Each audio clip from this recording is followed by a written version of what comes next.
it seems I have lost a bit of my voice from the day and the drive and the run, mostly from the run. Breathing that cold air has taken a bit of my voice. But today is October 7th. It's a Friday. It's late. It's a long day. And I just got back a while ago. And to celebrate my return, I went for a run, because I didn't run the entire time I was gone. There was just I didn't really have any, the schedule didn't allow for it, I guess, but there was no schedule. It was just, my time was already taken and accounted for. I didn't really I had as much freedom as I wanted, but I don't know. There were, I'm not usually around any one person in that concentration of time where it's just them and it's just me. You'd have to come up with conversation, and there was no pause, just hours on hours trying to think of things to say, and it was like needed every 3 to 4 hours, needed like a breakout session, and just a break from company. And I would go back to the hotel and either take a nap or just anything just to shut down and get away for a little while. And she needed that too. She is quite out of the routine for her, and same for me.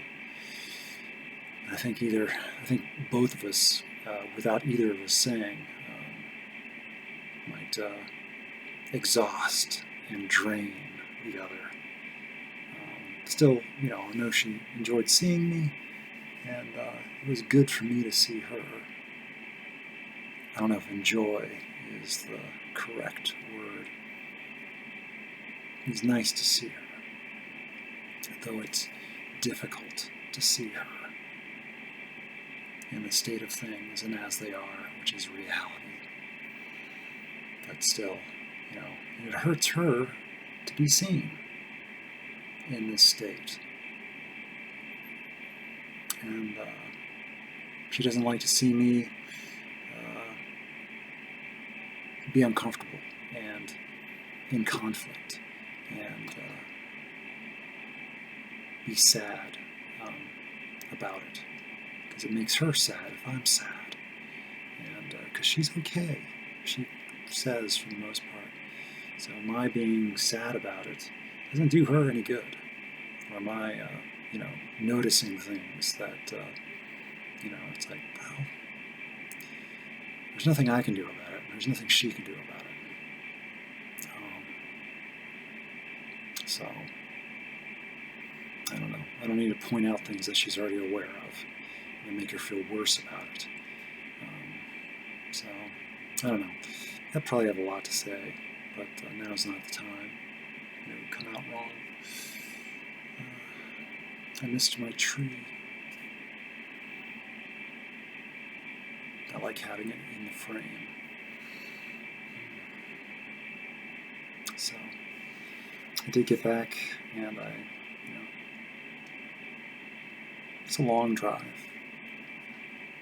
but I did write a bunch of notes, little phrases and thoughts and prompts of things that occurred to me, feelings and thoughts and ideas and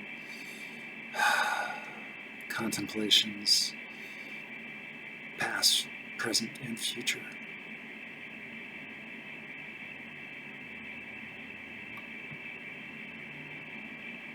What once was, what is, and what could be. I don't know. But at all, I let it go during the run. Well, I tried to. So, I don't know. This camera is not so good.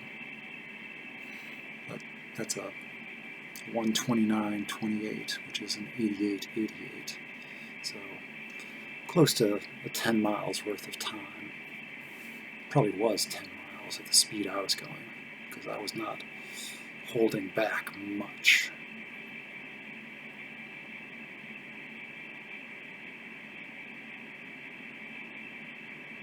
And 88 months ago would have probably been a mile less.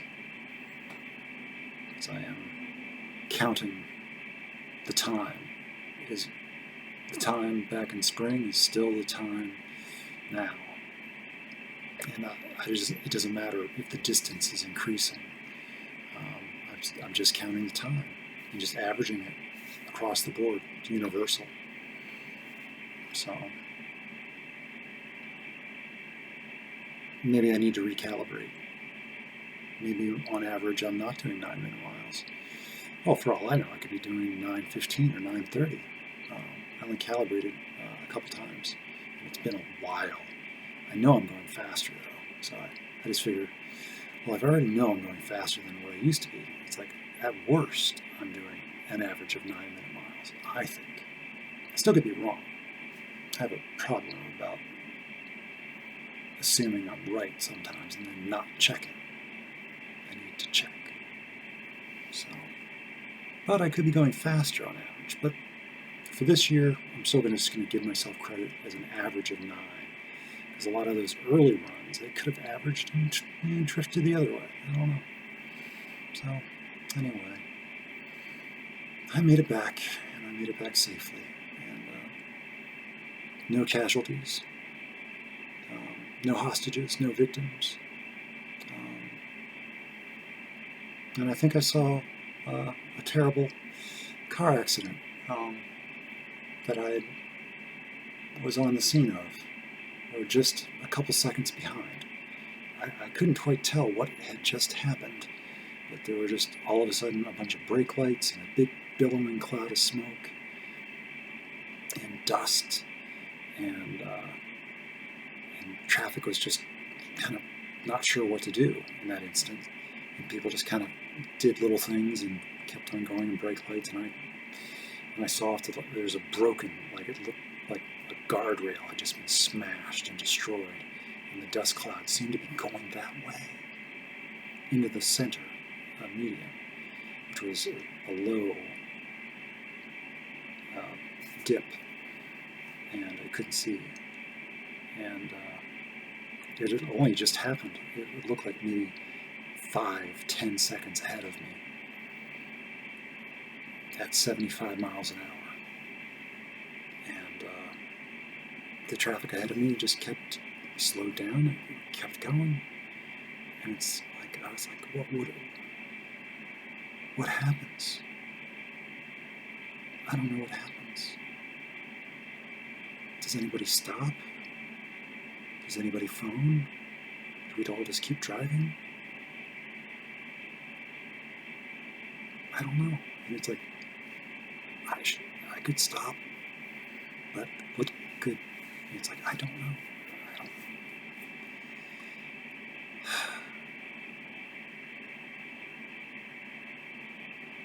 So, I'll never know. But it's hard to say. Other than that,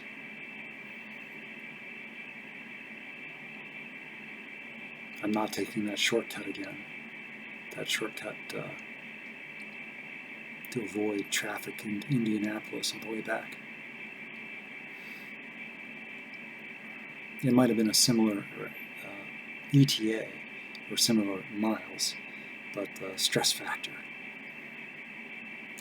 was much greater, just from all the shifting traffic patterns and changing speed limits, and going from stoplights and stop signs and turn lanes, and just stopping starts and unfamiliar, and I didn't like it. So I'm not going to go that way. I would rather just sit in a traffic jam than have to deal with all those maneuvers. At least at the time of the day I was coming through. So that shortcut probably added about 20 minutes, and probably was about, who knows what kind of stress that added. It's hard to measure stress. I can't go back in time and tell like what the other route, how much stress that would have been. Because, even though that one car accident was probably clearing by the time I got there, there could have been another, or I could have been a part of one. The traffic leaving Indianapolis on a Friday evening. Ugh. So it was kind of like, I avoided it. And anyway, I guess I don't really have anything else. Just it's just a continuation of all the things. And,